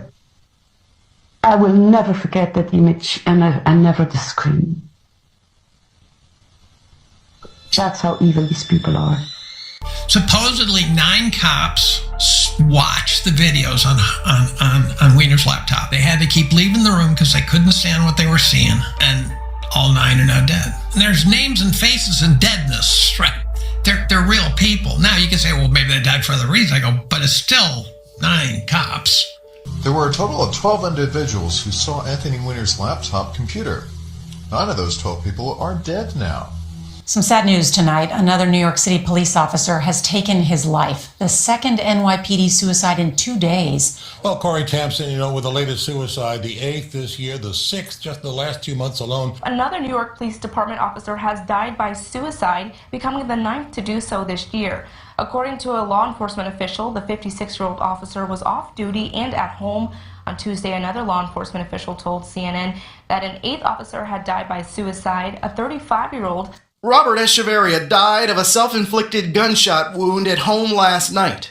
The 25-year veteran officer's suicide came a little more than 24 hours after a 35-year-old officer took his own life. Commissioner James O'Neill is still struggling with the news. You think, okay, this is going to be the last one, and last night I got a phone call, and I just it just almost knocked me down. It just took the wind right out of me. I just, what the hell's going on here? So far this year, there have been 9 NYPD suicides, 7 since June. Last year, there were a total of 4. We don't know why Nick did what he did. Doug Budney's son Nick, a 14-year NYPD officer, took his own life last year. I just think it was a bad last decision. Another NYPD officer has just died by suicide. It's the 10th suicide so far this year. News 4's Gus Rosendale is live at the site of the shooting in Queens. Gus, what can you tell us? Yes, Rena, that officer was pronounced dead at Queens General Hospital just a few minutes ago, and now a number of other officers are here trying to figure out exactly what happened. This is the scene at 178th and Union Turnpike in Utopia, Queens. Little known about who this officer was and the circumstances surrounding this. Again, we just know this was an off-duty officer with a self-inflicted gunshot wound. He was rushed to the hospital where he passed away just a short while ago. Now, leading up to this, as you mentioned, there have been 9 previous suicides by active members of the NYPD happening this year in 2019. Now that is a strange coincidence. Anthony Weiner is alive. Weiner shared a laptop with his estranged wife, Huma Abedin, a close aide to Hillary Clinton since 2000. NYPD chief commits suicide 1 month before retiring, was directly involved in Anthony Weiner laptop computer evidence handling. A high-ranking New York City Police Department officer has died from an alleged self-inflicted gunshot wound to the head. Deputy Chief Stephen Silks was found in an unmarked patrol car wearing civilian clothes Wednesday evening, just 1 month before he would turn 63 and face mandatory retirement. He allegedly shot himself in the head, with the gun reportedly discovered beside him. He was very closely and heavily involved in the investigation of the laptop seized from the former Congressman Anthony Weiner which allegedly held volumes of Hillary Clinton email evidence on it.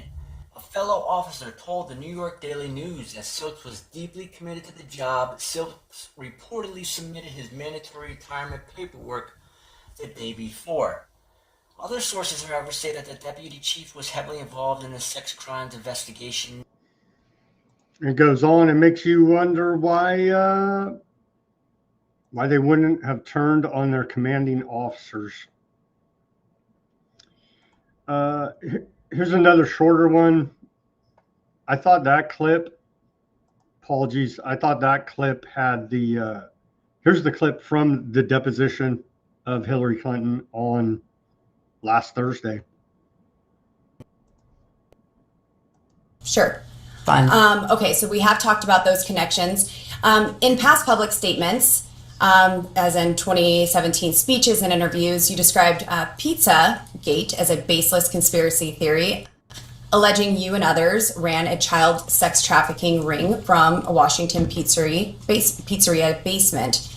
Have you reviewed any 2025-2026 Epstein files that were released that you believe reference or relate to those specific 2016 claims regarding the Podesta emails, Comet Ping Pong Pizza used as code possibly? I'm sorry, You're asking her about whether she's reviewed emails in the Epstein files which relate to the wacky Pizzagate scam. You could characterize it however you want. I just would like to know if she's familiar with any of them. So excuse me, your question is about whether or not she has reviewed any emails in the Epstein release files about Pizzagate. Correct. Pizzagate was totally made up. It was an outrageous allegation that ended up hurting a number of people, that caused a deranged young man to show up with his assault rifle and shoot up a local pizzeria. I can't believe you're even referencing it. You should be. There are connections to the language. Well, the QAnon people believe there are. So I don't know what QAnon people believe. Have at it. But you've accused certain parties, and I think even right now today, of promoting slow walking or information in ways that fuels conspiracies. In your view, did any Epstein-Maxwell related investigations or file handling pre or post 2019 contribute to or intersect with the spread of Pizzagate style theories about Democrat figures? Objection. I have no way of answering that. Is the most speculation. Ridiculously. Have you or your representatives identified any Epstein file content that has been misinterpreted online to revive those claims? And what steps, if any, have you taken to clarify? Again, object on the ground of. I think that this is all very reasonable. Well, first of all, I don't follow the crazy conspiracy stories that are online. I regret that anybody does. I find it quite sad, but also disturbing that people would believe some of what is put forth, like Pizzagate. So I have taken no steps to review anything that might have any connection to something which I think is totally bogus. John Podesta, your 2016 campaign chair, appears in some Epstein file contexts. Social overlaps or mentions. Were you aware of any of the Podesta-related communications in the released files? Can you please provide examples or the evidence that you would like us to review, or the exhibits that reflect that? I can get some exhibits and pause some questions in the meantime. Provide those. I will get those, and I will skip that question until we can. Generally, if she's aware. Generally, she is asking if she's aware of specific information that is in the files that you all are relying on. Please provide the witness with copies of that material. If the client doesn't know or has no recollection, she's welcome to state so. We're also welcome to actually see the information that you're speaking to. Again, the representative is asking general. I expected a lot of interesting questions today, but Pizzagate was not on my list. That's okay. We're asking all sorts of things here. You certainly are. You certainly are. We're just trying to get the truth out to the American people. Well, that and would be some clarity. Very helpful. Are you aware of any files that were on Anthony Weiner's laptop in a folder that was titled insurance, life insurance, with a zip file titled Frazzleddrip? Chairman's ruling. This is this way within the outside scope? Is this within the scope, Mr. Chairman? If the chairman rules that it's not within the scope. Mr. Chairman, based on what you said in the public hearing, is this within the scope? We can go off the record for a moment. Mr. Chairman, is this within the scope? We'll go Go off the record and control. Yeah, it's all real. It's all real. Was that even Hillary? Was that her body double? Was that somebody wearing a mask? I don't know. Pizzagate was real, and the DOJ is well. Let's look up Podesta right now. DOJ scrubbing the Epstein files. Let's check out Podesta in the Epstein files here. What the results will be for Podesta. Oh, look at there. Podesta only came up 69 times. And they reference the WikiLeaks Podesta emails there.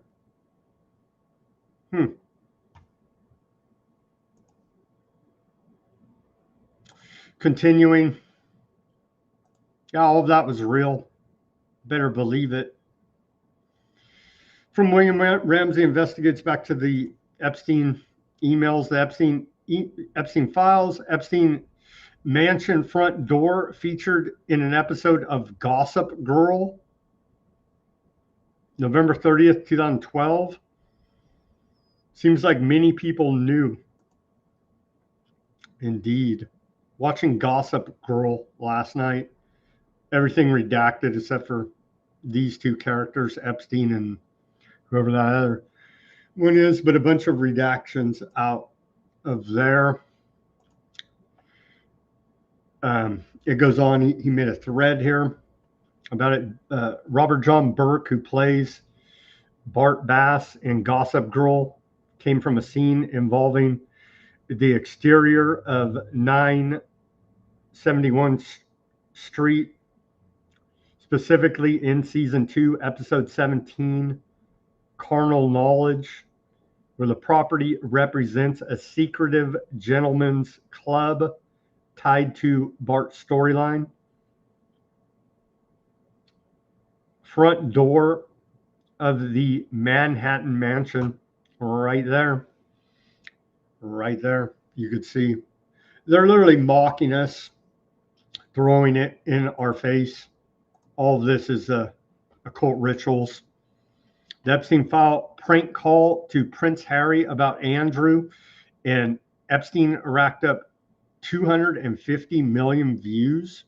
William Ramsey Investigates posted here. This had Prince Andrew, Prince Harry, and Meghan Markle in the same story. Nothing that I recall even comes close. For context, important Wall Street Journal, Times articles average about 250 to 500K. Has any other article came that close? An estimated 2,031,333 672 readers. This article is estimated to have 4 million in publicity value. Insane.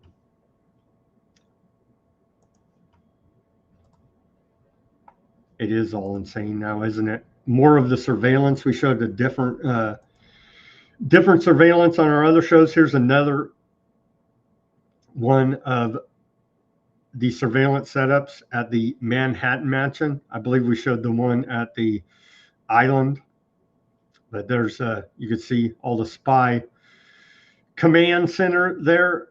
Mind erasing perfume, the top left here, right there. We've covered it. The devil's breath flower, right? They were definitely using that. Nancy Mace has subpoenaed, or she says, I will move to subpoena Commerce Secretary Howard Lutnick. He has no shame, right? They're trying to make a big deal. Oh, we found this photo that the DOJ tried to scrub. When asked, he's like, yeah, I took my family vacation to Epstein Island. You know what I mean? Proudly.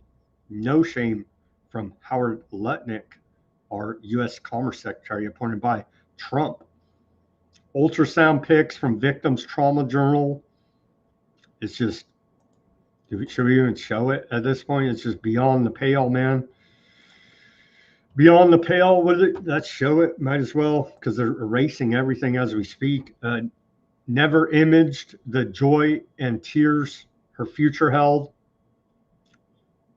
Ultrasound images there.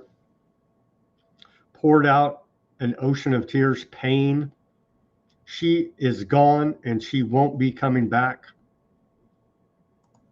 Of course, talking about her dead baby there. Victims references a sonogram in one of the Epstein emails. So this is why they had the sonogram equipment. I heard the heart beat even when she put her hands over my ears. Aren't pictures enough for them? Torture. Should I deeply miss them? Have these all been murders? Does this make me a killer?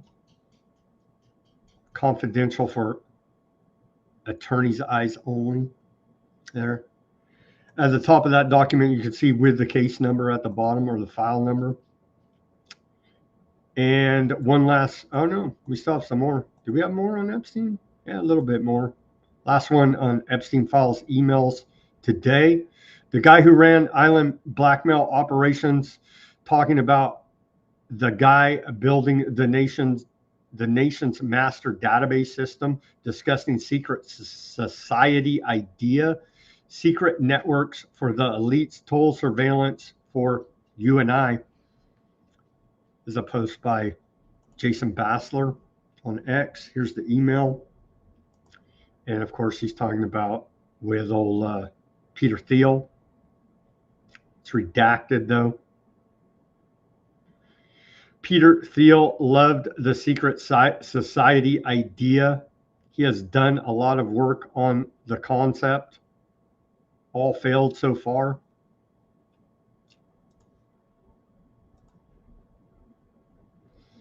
$1.5+ million users reportedly left ChatGPT after OpenAI allowed U.S. defense use of its AI, sparking a boycott. Sam Altman,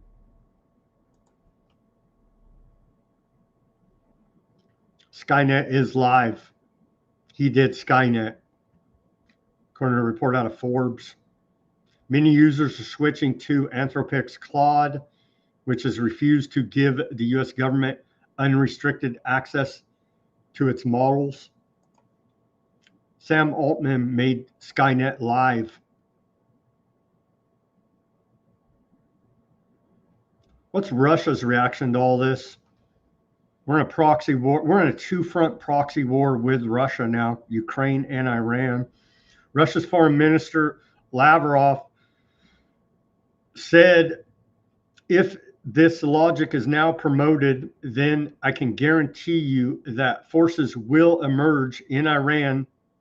Influential movements will emerge to do exactly what the United States wants to avoid in regards to Iran's nuclear weapons ambitions, to acquire a nuclear bomb, because the U.S. does not attack those who have nuclear bombs. And there are people there who cite the example of Muammar Gaddafi. Exactly. He voluntarily abandoned the development program, which means nuclear weapons. And some of our interlocutors in the countries of the global south remind us of this. You see, Gaddafi refused, and what they did to him. Indeed. Indeed. And what's China's response to all this? Well, foreign minister out of China, this is out of Chinese embassy, They say old Wang Yi, out of China, China's position regarding Iran situation, immediate stop to the military operations, return to dialogue and negotiation as soon as possible, joint opposition to unilateral actions.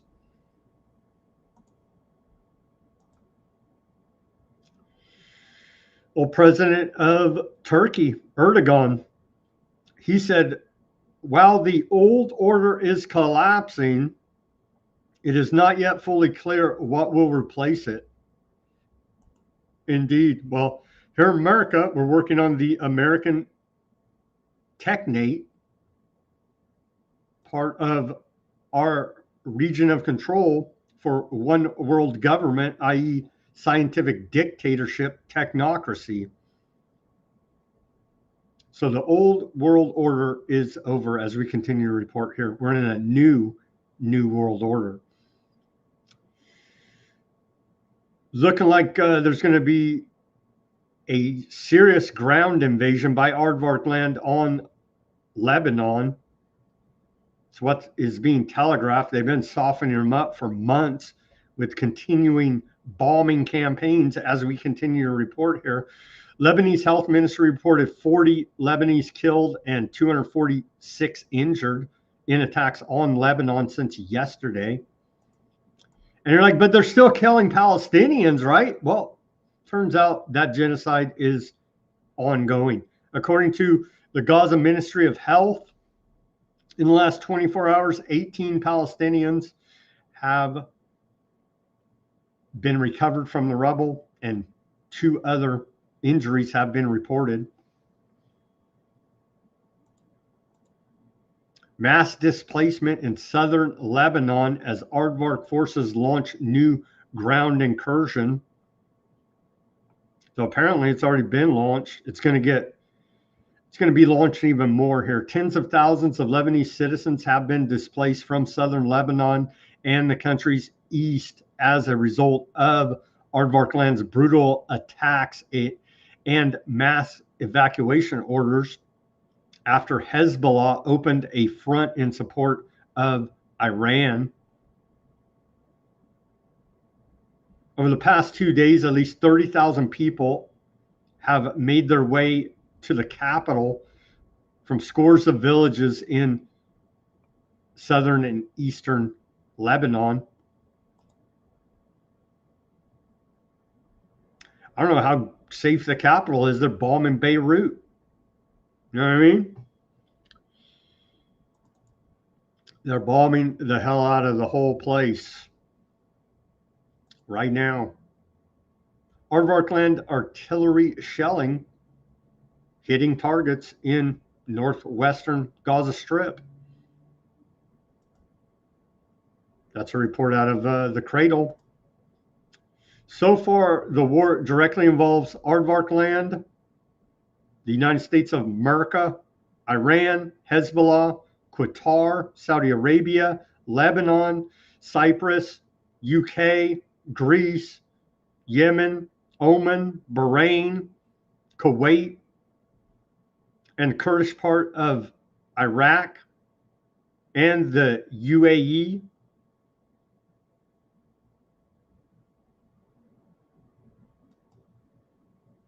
According to Reuters, Syria is deploying thousands of fighters. Add Syria to it. Did we say Syria?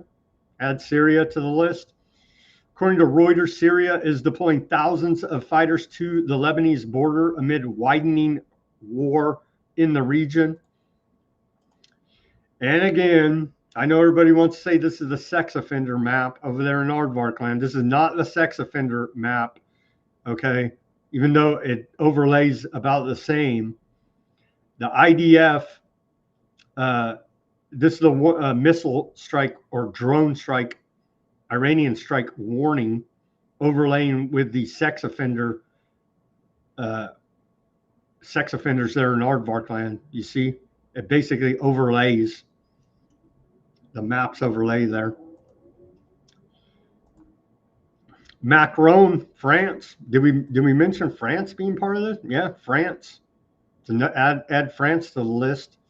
Macron orders carrier FS Charles de Gaulle to Eastern Mediterranean Sea to protect the Suez Canal.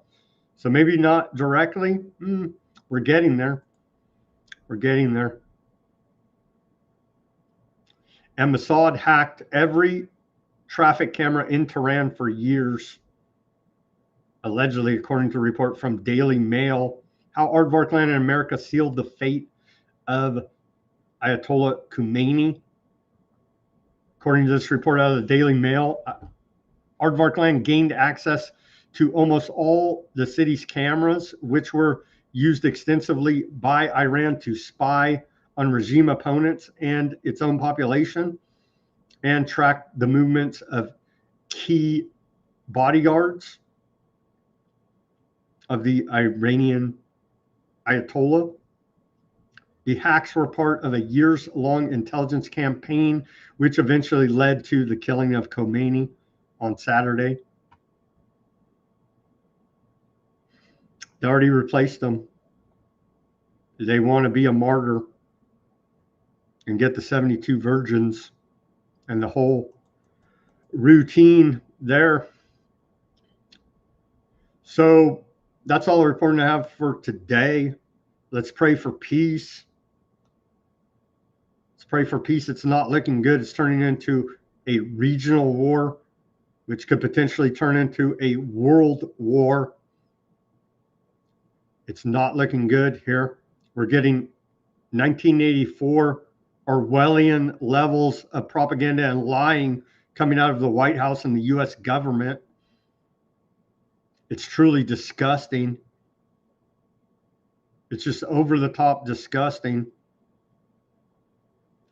And we have radical religious fanatics on all sides, thinking that somehow it's going to bring back their Messiah.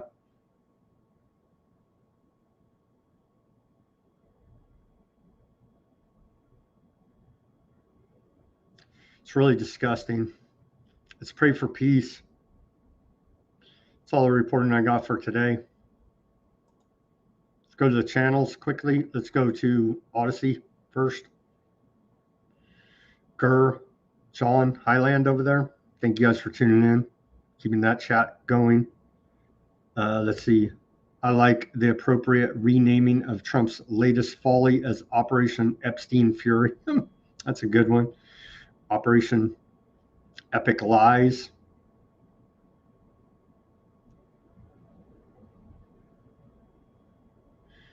They say, Gur says, spot on, Sam. I believe nothing from my government. Kite flying and propaganda abounds. I've known for a while. Let's see.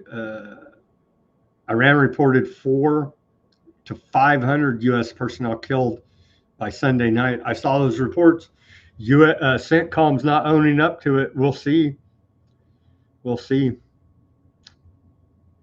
They said they want to give 24 hours to give the next of kin notice of American dead troops. We'll see. I would not expect the actual real numbers to come out from this Orwellian administration.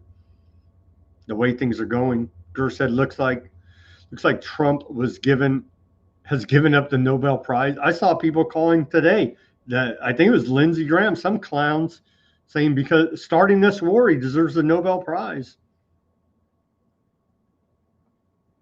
He did get that one. Remember the whole fake, what's her name? Machado. I can't remember her stupid name now. Anyway, the puppet woman that wanted to be the head of Venezuela gave Trump her Nobel Prize. Remember that? Ridiculous nonsense. Representatives of the IAEA are suspected of supplying the phone numbers of Iranian scientists and government officials that allowed Mossad to locate them for decapitation, assassination missions. Wow. May very well be true. That was not Hezbollah. Read Victor Ostrowski's book, and you will have the suspicion that the group who blew up the Marine barracks were organized and operated by aardvarks.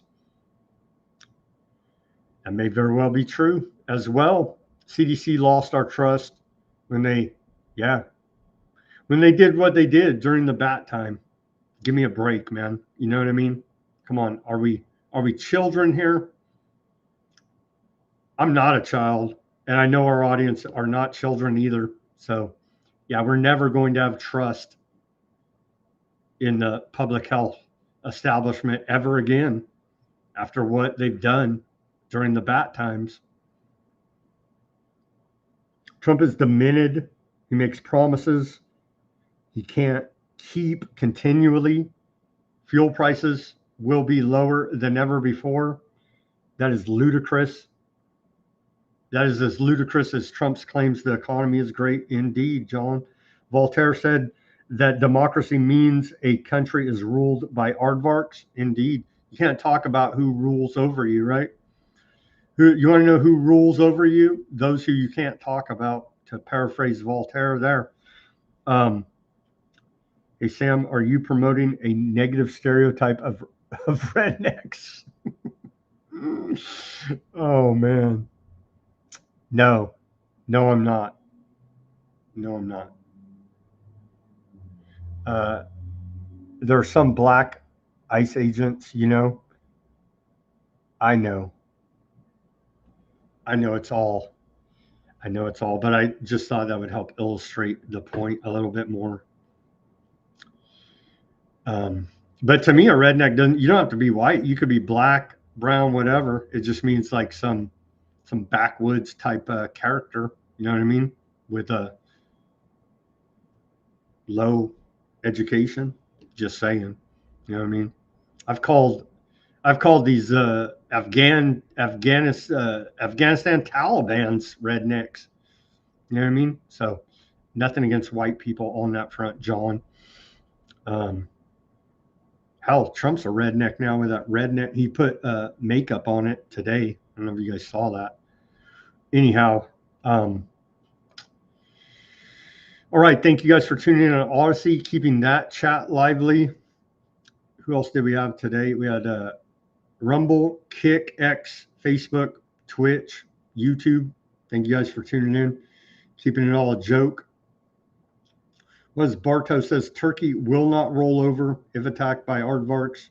They have a capable. They're NATO. I don't know how would all that sort out. You know what I mean? They're NATO.